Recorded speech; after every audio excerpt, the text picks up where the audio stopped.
જી બિલકુલ yes good morning. હવે આજે સ્ટોક સ્પેસિફિક નજર કરીએ તો ઘણા બધા કાઉન્ટર છે કે જે આજે સામે આવી રહી છે.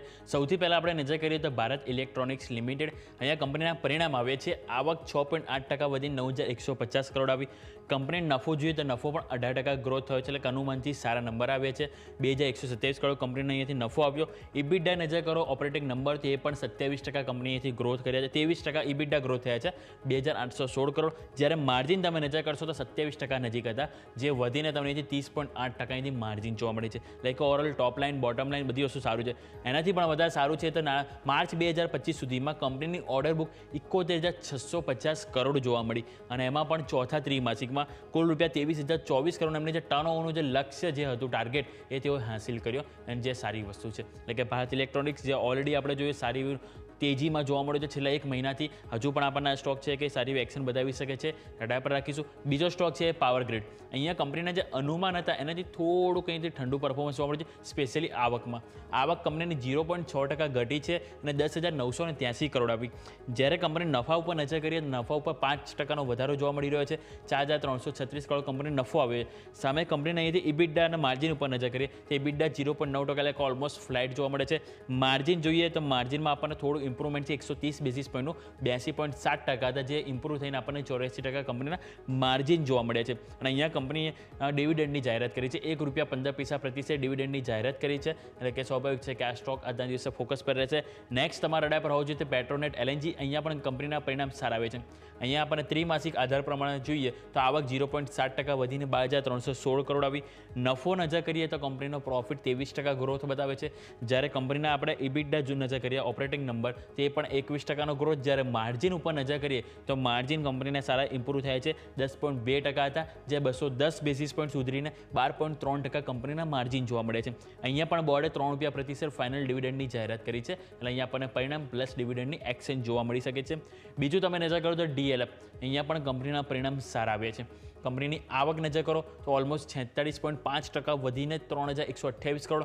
કંપની નફો નજર કરો 36% ગ્રોથ કર્યો છે, એટલે કે ટોપ લાઇન બોટમ લાઇન બંને વસ્તુ સારું જોવા મળ્યું છે. સામે કંપનીના ઓપરેટિંગ નંબર નજર કરો તો ઇબિડા 30% વધીને 978 કરોડ આવ્યા, અને માર્જિન નજર કરશો માર્જિનમાં થોડુંક દબાણ જોવા મળ્યું છે, 35.3%થી ઘટીને 31.3%, એટલે કે 400 બેસિસ પોઈન્ટ વધે. પરંતુ કંપનીના ટોપ લાઇન બોટમ લાઇન બધી વસ્તુ સારી વસ્તુ છે, એટલે ફોકસ પર રાખીશું. બીજું નાણાકીય વર્ષ 2025માં એમની કુલ જે રેકોર્ડ સેલ્સ બુકિંગ અહીંયાથી તમને રહી છે 21,223, અત્યાર સુધીની સૌથી હાઈએસ્ટ છે, એટલે સારી વસ્તુ છે.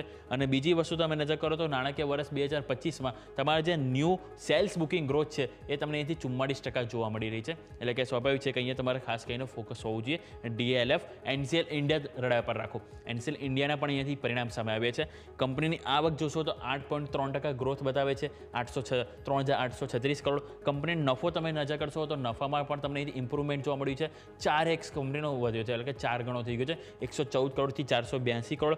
કંપનીના ઇબિડા 43% ગ્રોથ બતાવે છે. જ્યારે કંપનીના તમે અહીંથી માર્જિન નજર કરશો તો માર્જિન 17% હતા, જે વધીને 22.5% અહીંથી જોવા મળે છે, એટલે 450થી પણ 550 બેસિસ પોઈન્ટ ઇવન મારે કહેવું જોઈએ કે જે ઇમ્પ્રુવમેન્ટ જોવા મળ્યું છે. બીજી બે અપડેટ છે. એક તો ઘાટમપુર યુનિટ 1થી 660 મેકઅપ બોલનું ઉત્પાદન શરૂ કર્યું છે, એટલે કે આના કારણે પણ એક્શન જોશે. અને બીજું કંપની ટોટલ 2 અહીંથી કોલ બ્લોકિંગ અહીંથી બોલી પણ જીતી છે, એટલે કે કંપની માટે મલ્ટિપલ અહીંયાથી સમાચાર છે. એટલે NCL ઇન્ડિયા જે ખાસ કરીને તમારું વોચ લિસ્ટમાં આવવું જોઈએ. ACME સોલાર ઉપર નજર કરો.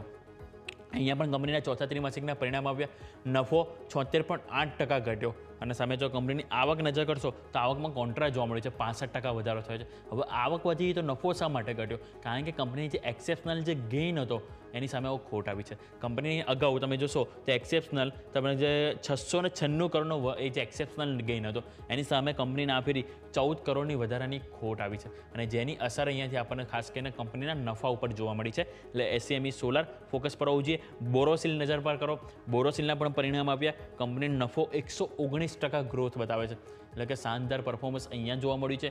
સામે કંપનીની આવક તમે નજર કરો તો આવક પણ 15.7% ગ્રોથ બતાવે છે, એટલે અહીંયા પણ કંપની ઓવરઓલ ટોપ લાઇન બોટમ લાઇન બંને સારું જોવા મળ્યું છે. ડોમ્સ ઇન્ડસ્ટ્રીઝ અહીં કંપનીના પરિણામ પણ છે, બીજા એક્વિઝિશનના પણ સમાચાર છે. પહેલાં પરિણામ જુઓ, કંપનીનો નફો 7.2% વધ્યો, 48 કરોડ આવ્યો. આવક તમે નજર કરો તો 26% ગ્રોથ બતાવે છે.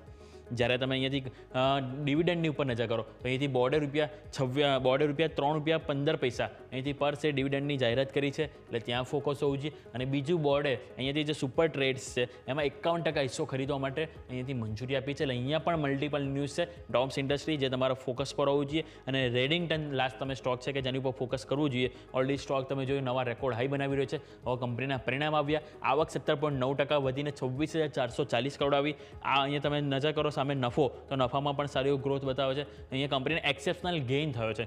એક્સેપ્શનલ ગેઇન તમે નજર કરશો તો અહીંયાથી તમને 625.77 કરોડ આવ્યું છે. અને જ્યારે બોર્ડે તમે જોશો તો અહીંયા પણ ડિવિડન્ડની જાહેરાત કરી છે. ₹6.80 પ્રતિ શેર ડિવિડન્ડની જાહેરાત કરી છે. એટલે અહીંયા પણ આપણને રિઝલ્ટ પ્લસ ડિવિડન્ડ બંને ઇમ્પેક્ટ જોવા મળશે. હવે આજે જોઈએ તો આજે રિઝલ્ટ ઓલરેડી બધા સ્ટોક જોઈ લીધા કે જેના પરિણામ આવવાના હતા, આપણને અહીંયાથી અસર જોવા મળશે. બીજો આજે અમુક કંપનીના પરિણામ આવવાના છે કે જેની ઉપર આપણને પ્રી રિઝલ્ટ એક્શન જોવા મળશે. તો એક વખત સ્ક્રીન ઉપર આપણે એ પણ લઈને આવી દઈશું, ગ્રાફિક્સ થ્રુ આપણે બતાવી દઈશું કે આજે તમે જોશો તો 20 તારીખે તમને ઘણી બધી કંપનીના પરિણામ આવશે. Max Healthcare, Solar Industries, Zydus Life Science, NHPC, Hindalco, Torrent Pharma, United Spirits અને ડિક્સન ટેકનોલોજી. એટલે કે આ બધી તમે જોશો તો ઓલમોસ્ટ 7 કંપની છે કે જે F&Oમાં કારોબાર કરે છે. અને આ બધી કંપની પોતાના ચોથા ત્રિમાસિકના પરિણામ આજે રજૂ કરવાના છે. એટલે આ બધા સ્ટોક તમારા રડાર પર હોવા જોઈએ. એટલે કે આપણે જોયું કે ઘણા બધા કંપનીના પરિણામ ઓલરેડી આવ્યા, જેના આધારે તમને અહીંયાથી એક મોટી મુવમેન્ટ જોવા મળશે. પરંતુ બીજા જે કંપનીના પરિણામ આવવાના છે એ પણ કંપની છે કે આજના દિવસ આપણને એક મોટી એક્શનમાં જોવા મળી શકે. એટલે આ બધા સ્ટોક છે જે તમારા ખાસ કરીને વોચલિસ્ટ પર હોવા જોઈએ.